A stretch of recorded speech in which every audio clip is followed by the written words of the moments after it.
OPM Klenak Murid tembak 2 prajurit TNI operasi bombardir HUT RI di Papua, ultimatum Jokowi. Setelah mengultimatum Presiden Jokowi agar membuka akses investigasi tim independen internasional, OPM makin brutal. Operasi serangan dilakukan di 2 tempat berbeda dan prajurit TNI menjadi target operasi, dengan misi menggagalkan perayaan HUT RI di Papua. OPM mengklaim menembak anggota Kodim 1714 PJ Puncak Jaya, serta JM meninggal dunia ditembak anggota Organisasi Papua Merdeka, OPM, Kamis 15 Agustus sekira pukul 18.30 WIB. Hal ini juga sudah dibenarkan Kapendam Cendrawasih Letkol Infantri Chandra Kurniawan saat dikonfirmasi Jumat 16 Agustus lewat pesan singkat.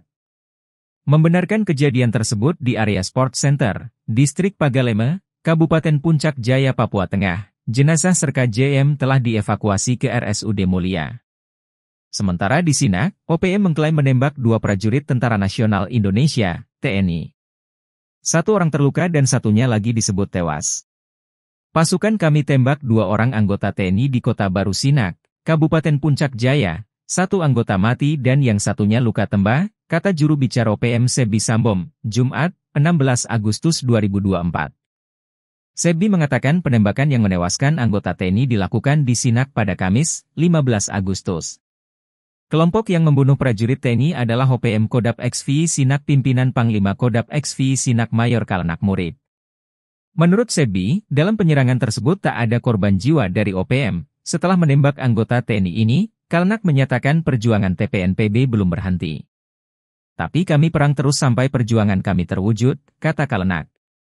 Berdasarkan pembunuhan tersebut, Sebi Sambo menegaskan bangsa Papua tidak pernah ikut dalam perjuangan Indonesia merdeka. Sehingga orang asli Papua, kata dia, tidak akan mengikuti perayaan Hari Kemerdekaan Indonesia. Sekali lagi, orang asli Papua jangan ikut-ikutan. Jangan merasa rendah diri. Tapi bangkit dan melawan penjajahan Indonesia di Papua, ujarnya. Dia juga berpesan pasukan OPM yang disebut TNI Polri sebagai kelompok kriminal bersenjata, KKB, akan terus melancarkan serangan dengan melakukan penembakan. Untuk gagalkan perayaan HUT kolonial Indonesia tahun 2024 ini, ucap Sebi.